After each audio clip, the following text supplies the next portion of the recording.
Hello, मैं अजीता सेन। मैं ये वीडियो आपके सामने युग शक्ति के माध्यम से प्रस्तुत कर रही हूँ। सबसे पहले मैं इस वीडियो में आपको बताऊंगी कंप्यूटर के बारे में। उसको समझाने के लिए मैंने इसमें कुछ चित्रों का सहारा लिया है।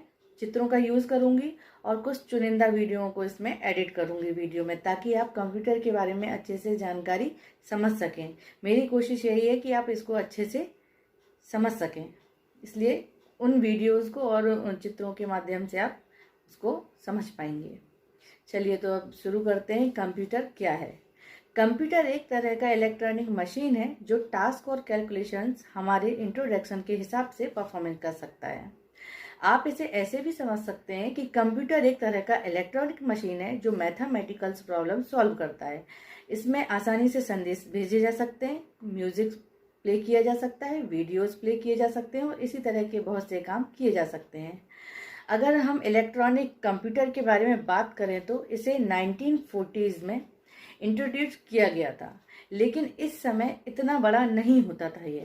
इसे चलाने के लिए बहुत से पूरे आइटमों की ज़रूरत पड़ती थी, लेकिन अभी कंप्यूटर बहुत फास्ट हो गया है, आकार में छोटा होता गया है और बहुत से टास्क परफॉर्म किए जा सकते हैं जो पहले सोचना भी संभव नहीं लगता था। कंप्यूटर हार्डवेयर एवं सॉफ्टवेयर। एक कंप्यूटर प्रणाली में दो मुख्य भाग होते हैं, हार्डवेयर और सॉफ्टवेयर। भौतिक भाग जिसे हम छू सकते हैं, देख सकते हैं, ये हार्डवेयर कहा जाता है। यह कंप्यूटर की मशीनरी होती है। कंप्यूटर, मॉनिटर, सीपीयू आदि इस श्रेणी में आते हैं। सॉफ्टवेयर जिसे हम देख नहीं सकते, छू नहीं सकते, इसे हम सॉफ्टवेयर कहते हैं। उसी प्रकार से हार्डवेयर से काम करवा सकते हैं। उदाहरण के लिए जैसे अगर हम किसी भी प्रोग्राम को आरंभ करते हैं, उसको मॉनिटर में प्रदर्शित करने के लिए, या यह सब सॉफ्टवेयर के माध्यम से किया जाता है। जो चीज़ें मॉनिटर पर प्रदर्शित होती हैं, सॉफ्टवेयर के बिना हार्डवेयर किसी भी काम का नहीं है। और किसी भी कंप्यूटर में सबसे महत्वपूर्ण सॉफ्टवेयर होता है। ऑपरेटिंग सिस्टम का सॉफ्टवेयर जो कंप्यूटर स्टार्ट करते हैं सामने आता है, यह अपना कार्य करना शुरू कर देता है। यह मॉनिटर पर, डेस्कटॉप पर प्रदर्शित करता है। लैपटॉप और डेस्कटॉप में सबसे अधिक उपयोग किए जाने वाले ऑपरेटिंग सिस्टम में यह माइक्रोसॉफ्ट विंडोज। अब मैं आपको बताऊंगी इनपुट डिवाइस और आउटपुट डिवाइस के बारे में। सबसे पहले इनपुट डिवाइस। इनपुट डिवाइस को इलेक्ट्रोमैकेनिकल डिवाइस के रूप में भी परिभाषित किया जा सकता है, जो उपयोगकर्ता को कंप्यूटर में डेटा इनपुट करने में मदद करती है। जैसे कीबोर्ड पर और माउस के साथ क्लिक करते हैं, हम कंप्यूटर पे डाटा इनपुट करते हैं। डेटा इनपुट डिवाइस के माध्यम से जो मेमोरी में दर्ज किया जाता है, वो निर्देश स्वीकार करता है। स्वीकृत निर्देशों को मशीन भाषा में परिवर्तित करता है। अब इनपुट डिवाइस के अंतर्गत क्या क्या आता है? जैसे कीबोर्ड सभी को मालूम है, कंप्यूटर में जो कीबोर्ड रहता है उससे काम करते हैं। यह एक इनपुट डिवाइस है जो उपयोगकर्ता को जैसे अल्फाबेटिकल, न्यूमेरिकल जैसे वर्णमाला और संख्याओं में अन्य वर्णों में इनपुट करने की अनुमति देता है। यह एक प्रकार का बोर्ड होता है जिसमें बटन्स का सेट होता है, जिसके द्वारा कीबोर्ड के बटनों को दबाकर कंप्यूटर में डाटा इनपुट किया जाता है, प्राथमिक रूप से उपकरण किया जाता है। कीबोर्ड के दो प्रकार के होते हैं, पहला जनरल प्रोसेस कीबोर्ड और दूसरा स्पेशल पर्पस कीबोर्ड। सामान्य तौर पर हम अल्फाबेटिकल कीज मतलब इनमें अक्षर रहते हैं, न्यूमेरिकल्स मतलब नंबर, इस तरीके से इसमें बहुत सारी कीज दिए रहते हैं। कंट्रोल की, स्पेस की, एरो की, फंक्शन की, कैप्स लॉक की, इस तरीके से इसमें बहुत सारी कीज दी रहती है। इसमें ये कीबोर्ड में रहता है। अब माउस एक छोटा इनपुट डिवाइस है जिसका उपयोग स्क्रीन पर एक विशेष स्थान पर पॉइंट या एक एरो रहता है जो नेविगेशन करने के लिए किया जाता है। इसका इस्तेमाल हम कैसे करते हैं? एक से अधिक कार्य को चयन करने के लिए भी किया जाता है, या मीनू कमांड जो प्रोग्राम शुरू करने के लिए भी, मतलब स्टार्ट प्रोग्राम करने के लिए भी इसका उपयोग किया जाता है। इसमें हम डबल क्लिक करते हैं तो वो सिलेक्ट हो जाता है, और एक बार जो माउस में बीच में एक बॉल जैसा दिया रहता है उसको ऊपर नीचे करते हैं तो कर्सर ऊपर और नीचे होता है। जो भी हमें सिलेक्ट करना हो उस पर डबल क्लिक करो तो वो ओपन हो जाता है। और फिर क्या, ट्रैक बॉल एक स्थायी डिवाइस है। इसको गेंद जैसा रहता है, जो मैंने बताया माउस के बीच में रहता है, उसको ट्रैक बॉल कहते हैं। इससे और फिर क्या है, नेक्स्ट है आपका code reader. Bar code reader को डेटा इनपुट करने के लिए उपयोग किया जाता है। ज़्यादातर ये दुकान, मॉल, शॉपिंग जहाँ हम करते हैं, जहाँ बार कोड रहते हैं, इनका उपयोग वहाँ किया जाता है। इसमें क्या, बार कोड द्वारा लाइनों पर प्रकाश की एक लाइन मतलब मारा जाता है, जिससे बार कोड वो कंप्यूटर पे रीड हो जाता है। इसको कहते हैं बार कोड रीडर। अब क्या है ग्राफिक्स टैबलेट। ग्राफिक्स टैबलेट में क्या आएगा, ये कंप्यूटर इनपुट डिवाइस है जिसका इस्तेमाल चित्र और ग्राफिक्स को एक साथ चित्रकारी करने की अनुमति देता है। जिस तरह एक पेंसिल और पेपर के साथ चित्र खींचते हैं, उसी तरह ठीक ग्राफिक्स टैबलेट से उस चित्र को प्राप्त करने के लिए उसका उपयोग किया जाता है। इसमें हाथों से डेटा को प्राप्त करने के लिए भी किया जा सकता है और कुछ टैबलेट और माउस में नेविगेशन उपकरण के रूप में भी प्रयोग किया जा सकता है। इनका इस्तेमाल डिज़ाइन, प्रोजेक्टों, इमारतों, यांत्रिक भागों, रोबोट आदि ऐसे बहुत से हैं जिनमें इनका उपयोग किया जाता है। और क्या है स्कैनर। स्कैनर एक इनपुट डिवाइस है जिसका उपयोग दस्तावेज से कंप्यूटर सिस्टम में प्रत्यक्ष डेटा प्राप्ति के लिए किया जाता है। यह दस्तावेज छवि को डिजिटल रूप में परिवर्तित करता है ताकि कंप्यूटर में इसको अच्छे से स्टोर किया जा सके, इसमें एडिट किया जा सके। अगर हमें किसी चीज़ को इसमें और भी जोड़ना है, आसानी से कर सके। इस तरह की जानकारी कैप्चर करने के लिए त्रुटियों की संभावना कम हो जाती है, जो आमतौर पर हम बड़ी डेटा प्रविष्ट करने के लिए इसमें प्रयोग कर सकते हैं। फिर क्या है वेबकैम। वेबकैम तो सभी जानते हैं, कैमरा। यह एक प्रकार का वीडियो कैप्चरिंग डिवाइस होता है। वेबकैम कंप्यूटर से जुड़ा एक डिजिटल कैमरा होता है। इसे वीडियो कॉन्फ्रेंसिंग के लिए भी किया जाता है, ऑनलाइन चैटिंग के लिए भी इस्तेमाल किया जाता है। जैसे कि आजकल जो ऑनलाइन पढ़ाई हो रही है, ये वेबकैम के ही द्वारा की जा रही है बच्चों को। इसमें एक साथ बहुत सारे लोगों से भी चैट की जा सकती है, पढ़ाया जा सकता है, और एक आदमी से भी चैट की जा सकती है। आजकल वेबकैम और लैपटॉप कंप्यूटर के साथ डिस्प्ले और एम्बेडेड होते हैं, या कंप्यूटर यूएसबी और फायर वायर्ड बोर्ड के वाईफाई के माध्यम से भी जोड़ा जा सकता है। अब क्या है माइक्रोफोन। माइक्रोफोन नाम से ही इनपुट डिवाइस के माध्यम से समझ सकते हैं, ये इनपुट डिवाइस है। इनपुट ध्वनि के माध्यम से कोई भी संदेश भेजा जा सकता है। एक माइक प्राप्त ध्वनि के लिए होता है और दूसरा उसको परिवर्तित करता है, जिसे डिजिटल ऑडियो भी कहा जाता है। ध्वनि रिकॉर्ड करने के लिए, मतलब आवाज रिकॉर्ड करने के लिए कंप्यूटर में एक माइक्रोफोन जोड़ा होता है। आजकल माइक्रोफोन की एक स्पीच मान्यता सॉफ्टवेयर के साथ भी उपयोग किया जा रहा है। इसमें हम टाइप करने की जरूरत नहीं होती, बल्कि सिर्फ हम बोलते जाते हैं। वो हमारे द्वारा बोले गए शब्द, हमारे द्वारा बोले गए जो भी उनको निर्देश रहते हैं, वो उस तरीके से उसको टाइप करता जाता है। वो माइक्रोफोन में उसको बोलना बस है, वो स्पीच अपना पूरा टाइप अपने आप करता जाता है। अब क्या है नेक्स्ट, आउटपुट डिवाइस। अभी तो हमने इनपुट डिवाइस समझा, output device. Output device computer hardware का एक मुख्य पार्ट होता है। जब हम कंप्यूटर को इनपुट डिवाइस के द्वारा जो इनपुट देते हैं, मतलब जो प्रोसेसिंग हम उसे देते हैं, वर्क देते हैं, वही परिणाम जो रिजल्ट हमें प्राप्त होता है उसको आउटपुट डिवाइस कहते हैं। सबसे पहले क्या, कंप्यूटर पर जो ऑडियो या वीडियो के रूप में होता है, इस प्रकार उपयोग किया जाता है। अधिकांश आउटपुट डिवाइस इन श्रेणियों में उदाहरण के लिए जैसे monitor, projector, speaker, headphone, printer शामिल होते हैं। हम आउटपुट को कंप्यूटर में मॉनिटर पर कंप्यूटर के मॉनिटर पर आसानी से स्क्रीन पर देख सकते हैं। स्पीकर के माध्यम से सुन सकते हैं, प्रिंटर के माध्यम से प्रिंट भी कर सकते हैं। जैसे जो हम देख रहे कर रहे हैं, जो हमें पसंद आ रहा है, उसको हम आसानी से प्रिंट भी उसका निकाल सकते हैं। कुछ आउटपुट डिवाइस के उदाहरण जैसे कि मैं आपको समझा रही हूँ, जैसे मॉनिटर एक प्रकार का आउटपुट डिवाइस है जो टीवी की स्क्रीन की तरह होता है। इसके जानकारी प्रदर्शित करने के लिए इसमें हम मॉनिटर में सीपीयू के मैनुअल से जोड़ा जाता है। जो मैंने आपको पहले बताया था, सीपीयू एक बॉक्स के समान होता है, बड़ा होता है। इसमें कंप्यूटर मैनुअल जोड़ा जाता है, सीपीयू में उसका मैनुअल जोड़ा जाता है और जानकारी को प्रदर्शित करता है। जब हम किसी भी प्रोग्राम या एप्लीकेशन को आउटपुट में प्रदर्शित करते हैं तो टेलीविजन की तरह मॉनिटर पर विभिन्न प्रकार के चित्रों के माध्यम से आपके सामने प्रस्तुत हो जाता है। नेक्स्ट क्या है, प्रिंटर में क्या है, मुख्य रूप से सॉफ्टवेयर कॉपी या हार्डवेयर कॉपी में बदलने के लिए किया जाता है।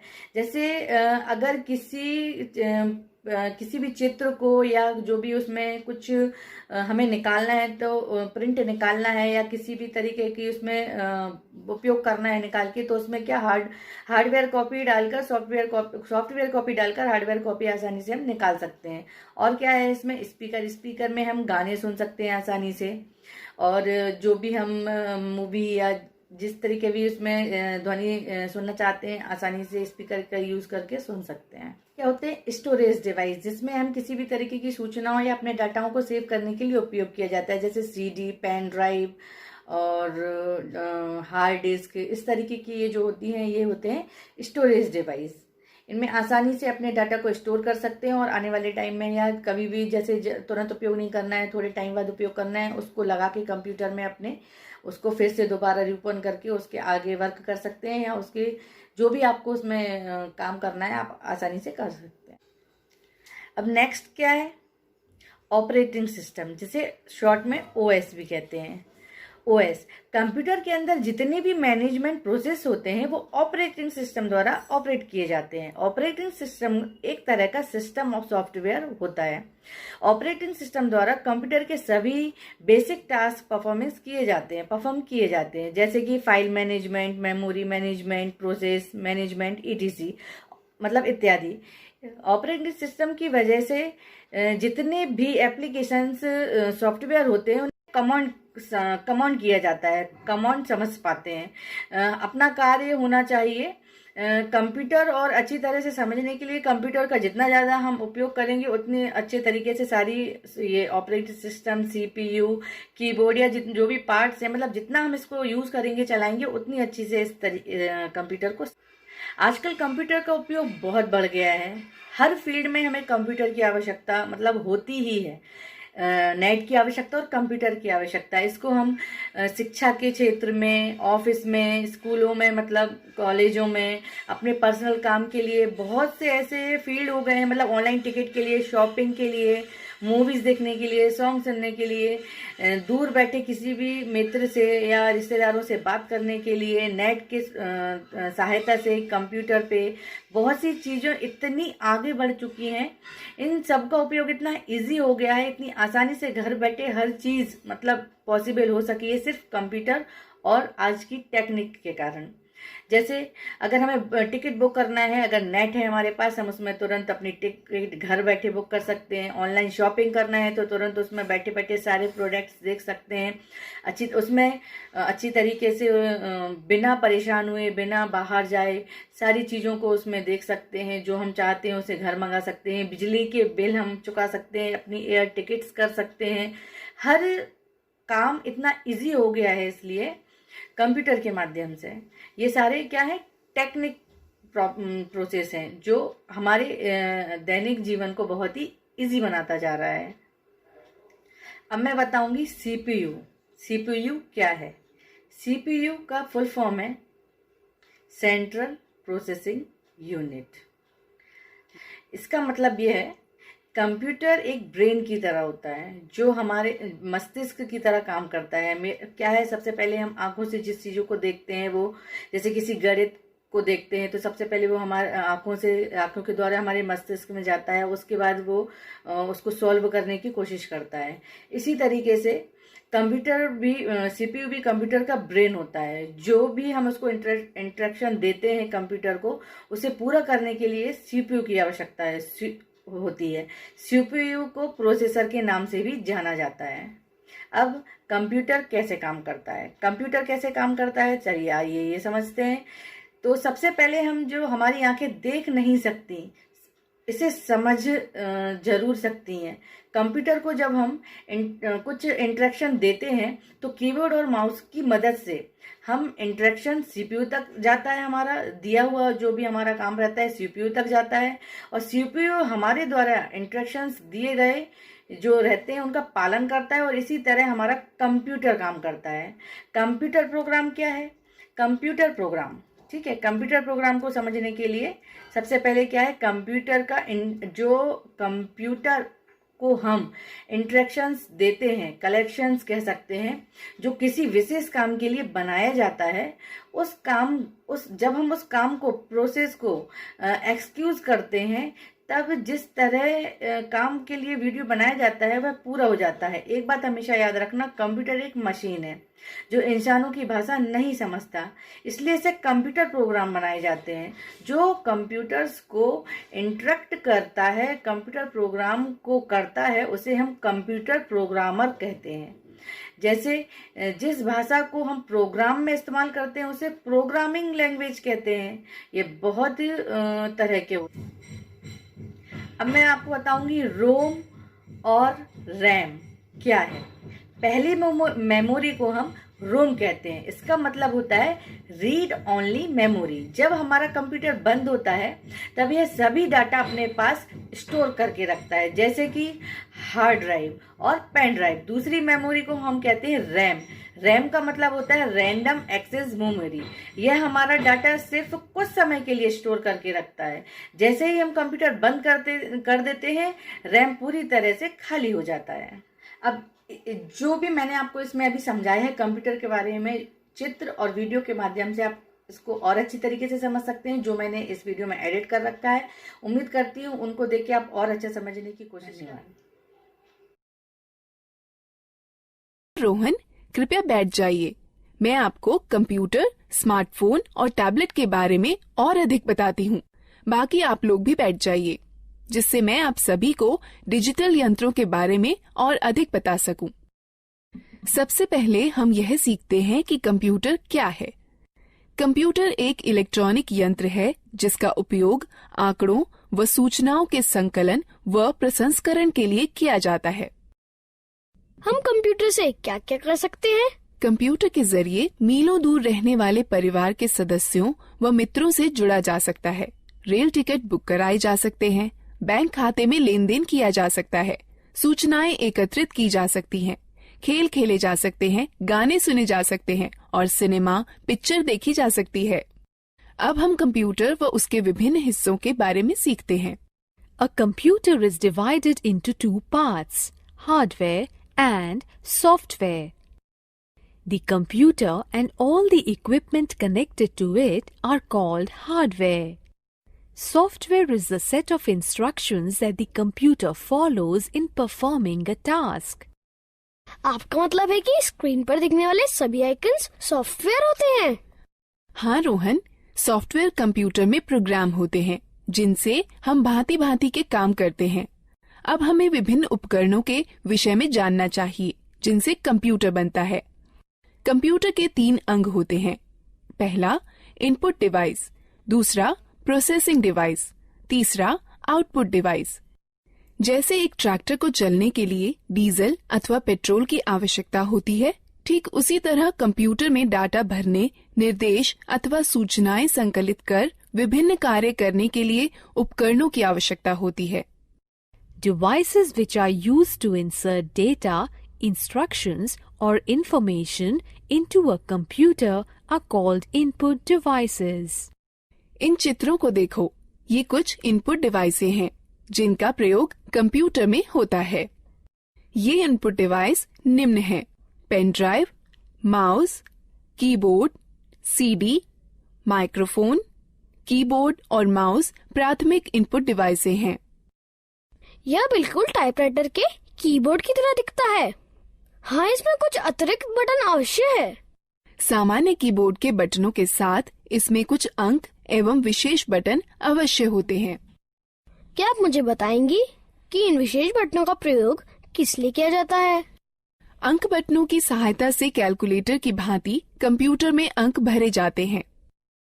नेविगेशनल बटन मार्गदर्शक बटन होते हैं जो मॉनिटर पर पेज देखने में सहायक होते हैं। प्रोग्राम में पेज अप बटन विषय के दिखने वाले भाग और कर्सर को स्क्रीन पर आगे बढ़ाता है। प्रोग्राम में पेज डाउन बटन विषय के दिखने वाले भाग और कर्सर को स्क्रीन पर पीछे करता है। प्रोग्राम में होम बटन कर्सर को विषय के आरंभ में ले जाता है। प्रोग्राम में एंड बटन कर्सर को विषय के अंतिम लाइन में ले जाता है। प्रोग्राम में ये तीनों बटन संपादन बटन कहे जाते हैं, जो कंप्यूटर में पठनीय विषय में संशोधन करने में सहायक होते हैं। ज्यादातर लेख संपादन प्रोग्रामों इंसर्ट बटन का प्रयोग किसी लेख में शब्दों को भरने और लिखावट पर शब्दों के पुनर्लेखन में होता है। डिलीट बटन लेख संपादन प्रोग्रामों में एक एक कर अक्षर दाईं ओर मिटाता है। बैकस्पेस बटन लेख संपादन प्रोग्रामों में एक एक कर अक्षर बाईं ओर मिटाता है। ये 4 बटन किस काम के लिए प्रयोग किए जाते हैं? ये चारों बटन दिशा निर्देशक बटन कहलाते हैं। ज्यादातर लेख संपादन प्रोग्रामों में ऊपर की तरफ तीर के निशान वाला बटन कर्सर को स्क्रीन पर ऊपर की ओर ले जाता है। ज्यादातर लेख संपादन प्रोग्रामों में नीचे की तरफ तीर के निशान वाला बटन कर्सर को स्क्रीन पर नीचे की ओर ले जाता है।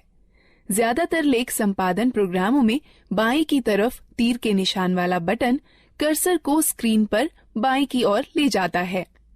ज्यादातर लेख संपादन प्रोग्रामों में दाएं की तरफ तीर के निशान वाला बटन कर्सर को स्क्रीन पर दाएं की ओर ले जाता है। क्या तुम F1 से F12 तक के बटनों को देख रहे हो? यह बटन फंक्शन बटन कहलाते हैं।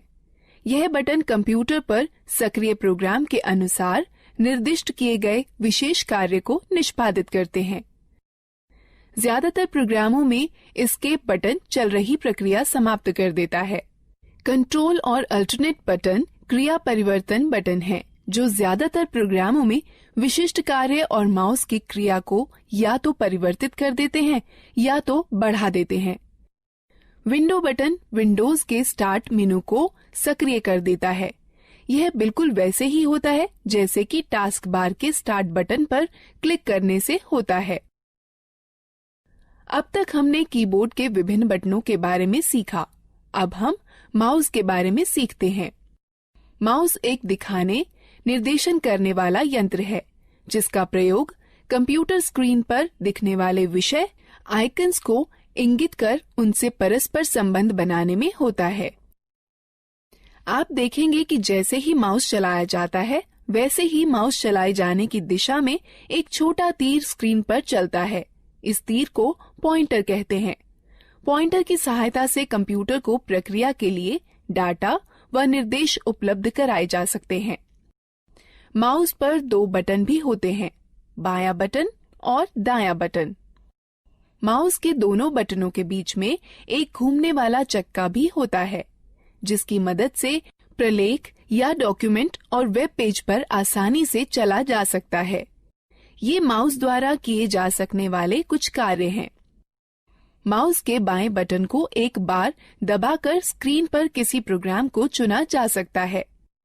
माउस के बाएं बटन को लगातार 2 बार बिना किसी अंतराल के दबाकर क्लिक कर किसी प्रोग्राम के अंदर प्रवेश किया जा सकता है। माउस के दाएं बटन को दबाए जाने पर इंडेक्स मेनू खुलेगा। घूमने वाला चक्का स्क्रीन पर पेज को ऊपर नीचे खिसकाने में हमारी सहायता करता है।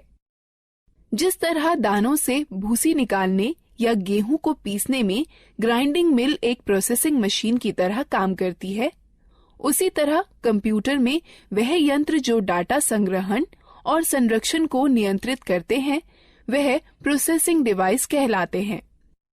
कंप्यूटर प्रोसेसर या सीपीयू प्रोसेस की जाती है, फिर कंप्यूटर की मेमोरी या आरएएम में संरक्षित की जाती है।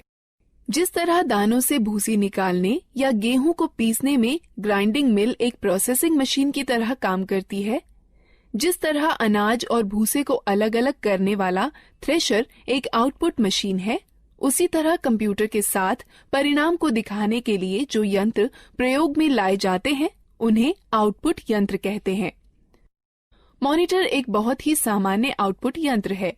मॉनिटर स्क्रीन है जिसका प्रयोग आउटपुट जैसे शब्दों, अंकों व चित्रों को देखने में होता है। मॉनिटर 2 तरह के होते हैं, कैथोड रे ट्यूब और flat panel display. Printer computer से प्रसंस्कृत डाटा लेता है, जिसे सॉफ्ट कॉपी कहते हैं, और उसे छापकर निकालता है, जिसे हार्ड कॉपी कहते हैं। कंप्यूटर पर दिखने वाले किसी चित्र या लेख को सॉफ्ट कॉपी कहते हैं तथा उसी के छपे हुए को हार्ड कॉपी कहते हैं। प्रिंटर 3 तरह के होते हैं, इंकजेट प्रिंटर, लेजर प्रिंटर और डॉट मैट्रिक्स प्रिंटर। स्पीकर एक आउटपुट यंत्र जिसके द्वारा हम आवाज सुनते हैं। स्पीकर के बिना हम गाने अथवा आवाज विषयों आदि को सुन नहीं सकते। हेडफोन कंप्यूटर से आवाज आउटपुट देता है। ये स्पीकर की तरह होते हैं, किंतु इन्हें कानों पर पहना जाता है, इसलिए एक समय में केवल एक ही व्यक्ति आउटपुट सुन सकता है। प्रोजेक्टर एक आउटपुट यंत्र है जिससे किसी लेख या चित्र को समतल स्क्रीन पर दिखाया जाता है। अधिकतर प्रोजेक्टर का प्रयोग सम्मेलनों में या प्रस्तुतिकरण में होता है, जिसके द्वारा प्रदर्शित होने वाले कई लोग एक साथ देख सकते हैं। अब तक हमने कई तरह की इनपुट प्रोसेसिंग व आउटपुट डिवाइसों के बारे में जाना है। अब हम लोग मजेदार गतिविधि में भाग। प्रत्येक प्रश्न के लिए सही विकल्प चुनें। सही है, अच्छा प्रयास।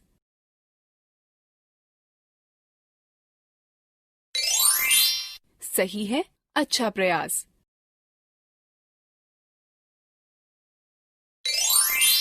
सही है, अच्छा प्रयास। सही है, अच्छा प्रयास। दीदी, कंप्यूटर सारा डाटा कहाँ संचित करता है?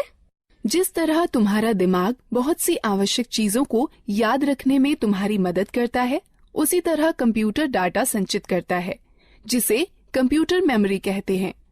कंप्यूटर की मेमोरी दो तरह की होती है, प्राथमिक अथवा मुख्य मेमोरी और द्वितीयक मेमोरी। मुख्य प्राथमिक मेमोरी बहुत तेज है, इसे रैम कहते हैं। इसका अर्थ रैंडम एक्सेस मेमोरी अथवा रैम होता है। कंप्यूटर की गति रैम पर निर्भर करती है। डाटा और निर्देश मुख्य मेमोरी में संचित रहते हैं, जहां से ये प्रोसेस कर रिजल्ट प्राप्त करने के लिए सीपीयू में पुनः प्राप्त किए जा सकते हैं। रैम वह मेमोरी होती है जहां सारे प्रोग्राम संचित किए जाते हैं। कंप्यूटर की गति रैम पर निर्भर होती है। कैश मेमोरी वह मेमोरी है जो रैम का अंग होती है और प्रोसेसर के बहुत पास होती है। इसका प्रयोग प्रोसेसिंग गति को सुधारने में किया जाता है। प्राथमिक मेमोरी सीमित होती है, इसलिए असीमित डाटा को सुरक्षित करने के लिए द्वितीयक मेमोरी का प्रयोग करते हैं। चूंकि कंप्यूटर द्वितीयक मेमोरी पर सुरक्षित डाटा को सीधे प्रोसेस नहीं कर सकता, अतः प्रोसेस करने के लिए पहले रैम पर उसकी नकल तैयार की जाती है। ये कुछ डिवाइस हैं जो द्वितीयक मेमोरी की तरह कार्य करती हैं: पेन ड्राइव, हार्ड डिस्क और डीवीडी। तो एक कंप्यूटर डाटा को अपनी मेमोरी में कैसे सुरक्षित करता है? कंप्यूटर सभी सूचनाएं केवल 2 अंकों 0 और 1 में संचित करता है। एक अकेली बाइनरी डिजिट अर्थात 1 अथवा 1 0 को बिट कहते हैं। 8 बिट्स के ग्रुप को एक बाइट कहते हैं। इस सारणी को देखो, इसमें बिट्स और बाइट्स के बीच के संबंध को दिखाता है। निर्देश जो कार्य पूरा करने और हार्डवेयर को नियंत्रित करने के लिए प्रयोग किए जाते हैं, सॉफ्टवेयर कहलाते हैं। सॉफ्टवेयर प्रोग्राम्स निर्देशों का योजनाबद्ध क्रमवार समूह है जो कंप्यूटर को निर्देशित करते हैं कि क्या करना है और कैसे करना है। सॉफ्टवेयर 2 प्रकार के होते हैं: एप्लीकेशन सॉफ्टवेयर और सिस्टम सॉफ्टवेयर। एप्लीकेशन सॉफ्टवेयर वो प्रोग्राम होते हैं जो उपयोगकर्ता को कंप्यूटर में विशिष्ट कार्य को पूरा करने में मदद करते हैं। माइक्रोसॉफ्ट वर्ड और open office draw application software के उदाहरण हैं, जो प्रोग्राम कंप्यूटर हार्डवेयर से सीधे जुड़े होते हैं। सिस्टम सॉफ्टवेयर कहलाते हैं। कंप्यूटर चलाने के लिए आपको एक ऑपरेटिंग सिस्टम की आवश्यकता होती है, जो एक सिस्टम सॉफ्टवेयर है। हमारे आगे बढ़ने से पहले इस एक्टिविटी में भाग लेते हैं। प्रत्येक प्रश्न के लिए सही विकल्प चुनें। सही है, अच्छा प्रयास।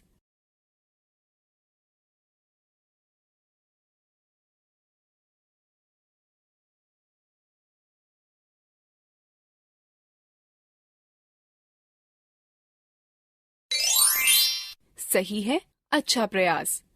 गीता, ये सब रुचिकर है। मैंने पहले कभी भी कंप्यूटर नहीं चलाया है।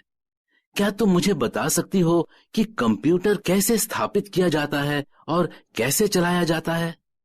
अवश्य चाचा, मैं सब कुछ समझा दूंगी।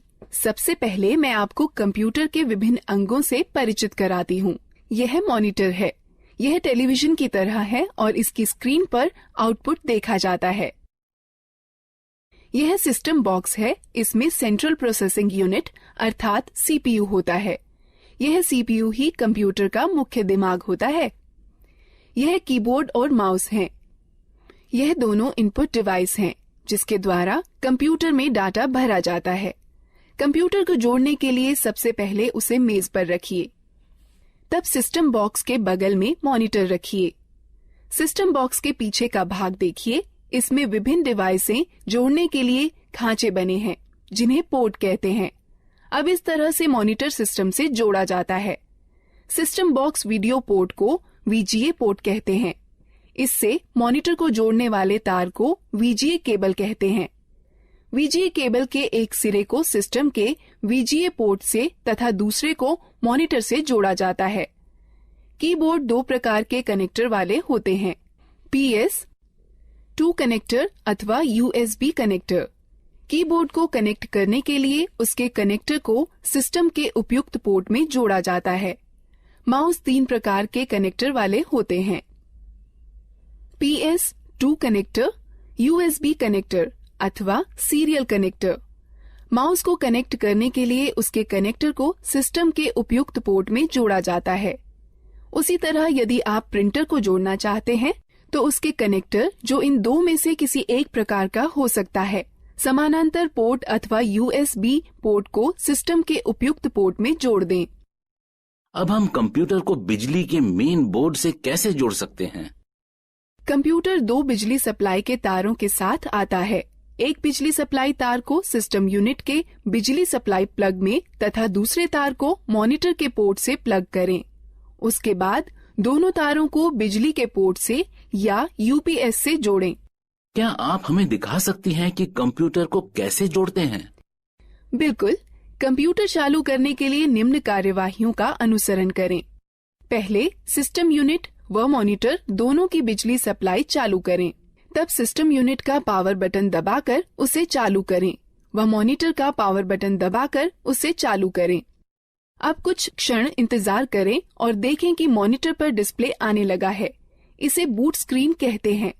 धीरे धीरे सभी सॉफ्टवेयर लोड हो जाएं तो कंप्यूटर प्रयोग के लिए तैयार है। धन्यवाद गीता। पहली बार न केवल कंप्यूटर को देखा है बल्कि उसे चालू करना भी सीखा है।